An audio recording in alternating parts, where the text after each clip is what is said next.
Welcome back! So in our last two explainers, we covered what Veo is and how it learns. Now we're diving into the really exciting part, the actual journey from a simple text prompt to a living, breathing scene. We're going to follow a single idea, from the spark of imagination all the way to the final frame. And that quote, wow, it really gets to the heart of this huge shift we're seeing. For more than a century, a camera was a window, right? It captured reality. Now it's becoming this camera for the mind's eye, a tool not for capturing what is, but for creating what could be. So, we know the theory. Today, we're actually going under the hood. How does a machine take a simple sentence and translate it into the incredibly complex language of light, motion, and sound? Let's trace that path, step by step. Okay, so, Section 1, the blueprint, from prompt to intent. Everything, and I mean everything, begins with the prompt. But before a single pixel gets generated, Veo has to transform that string of text into a really detailed blueprint. This first step is all about understanding what you actually want. So let's take this prompt and follow it all the way through. To us, this sentence evokes a mood, a color palette, a whole story, right? But to the AI, it's just raw data. The very first, critical step is to translate these words into mathematical meaning. You can kind of picture Veo's brain like this, a massive, multi-dimensional map called a vector space. A part of the AI called a text encoder takes our prompt and finds the exact coordinates for each concept on this map. So, king is right next to queen, but it's miles away from toaster. This is how it understands context, not just individual words. So, how does Veo get so darn good at this? Well, it's really a three-part answer. First, it gets semantic meaning. It knows a hot dog is food, not a panting pet. Second, and this is absolutely crucial, it was trained on what are called synthetic captions. These are super rich video descriptions written by another AI. This basically taught it the language of a cinematographer, not just how to label stuff. And third, a lot of the time, it's actually rewriting our simple prompts behind the scenes, adding all that cinematic detail to get a much better result. Section 2. The Forge. Sculpting pixels from noise. All right, the blueprint is ready. The AI knows our intent. Now we enter the digital forge. This is where random noise gets sculpted into a coherent, moving picture. Okay, let's really dive into this because it's wild. The process is called latent diffusion. And honestly, it's less like painting and more like a sculptor who sees a statue inside a block of marble. It literally starts with a block of pure static. Then, guided by our prompt's blueprint, it just carves away everything that doesn't look like an astronaut on Mars until only the final scene remains. It's amazing.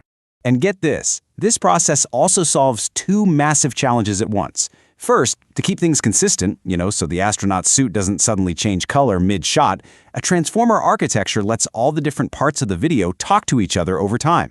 And second, and this is so important, the audio and the video are born at the same time. They're created together, which means the sound is perfectly synced from the very first frame. Section 3, the director's dials, taming the creative chaos. So, we know how the video is made, but it's an engine built on probability, right? It's full of creative randomness. So how do you, the director, actually take control of all that chaos? Well, think of a setting called temperature as your creativity slider.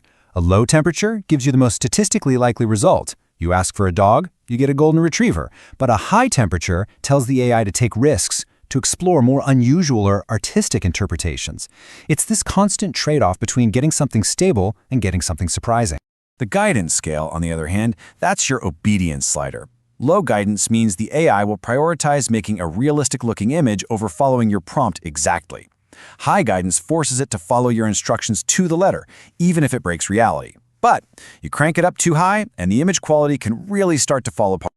And beyond those main dials, you have even more specific control. Using the same seed number lets you lock in a composition you like. That way, you can tweak the prompt a little without changing the entire layout of the scene.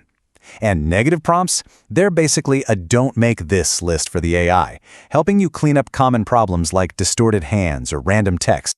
Section 4. The glitch in the matrix, understanding imperfection. Okay, these tools are unbelievably powerful, but let's be real, they're not perfect. So let's talk about why these amazing videos sometimes fail in the most bizarre and interesting ways. This is a really fundamental question, right? We've all seen it. Objects might float when they should fall, or move in totally unnatural ways. Why does the model get the appearance of reality so right, but the behavior so wrong? Well, this gets to what's known as the world simulator fallacy. See, Veo hasn't learned physics. It has memorized what physics looks like from its training data. This is exactly why you see those weird artifacts, like texture swimming, where the pattern on a shirt seems to crawl around, or audio errors, like a sleeping cat making a barking sound, just because the AI associates animals with that kind of noise. And of course, that ability to synthesize reality, even with its imperfections, brings with it a massive responsibility. To address this, Veo has guardrails built right in. Tools like SynthID act as an invisible watermark to identify AI-generated content, while safety filters are constantly working to prevent the creation of harmful material. Section 5. Your imagination amplified. The future of collaboration.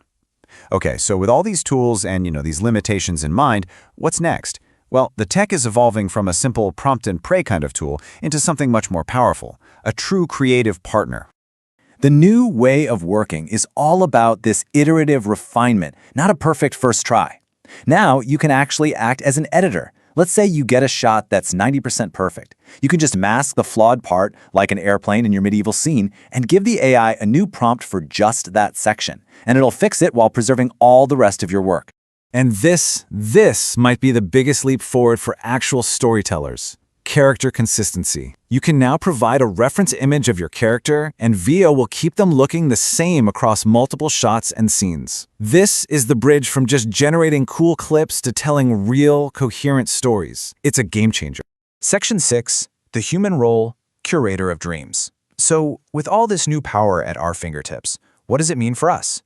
What is the role of the human creator in this new world? This quote just hits the nail on the head. This technology doesn't replace the artist. It completely changes the artist's job. You're moving from a craftsman to a curator. You're the one who guides the infinite output of the machine, and then chooses the one shot that has real meaning, the one that tells the story. By understanding this whole process, from that vector space all the way to the director's dials, you are no longer just a user pushing a button. You become a collaborator. You become the director of this incredible new instrument, one that's capable of translating your vision directly to the screen. We've journeyed from prompt to pixel, from the purely technical to the philosophical. I really encourage you to rewatch this series, share it, and start thinking about the answer to this final question. The tool is here. The canvas is infinite. The only limit now, really, is your imagination.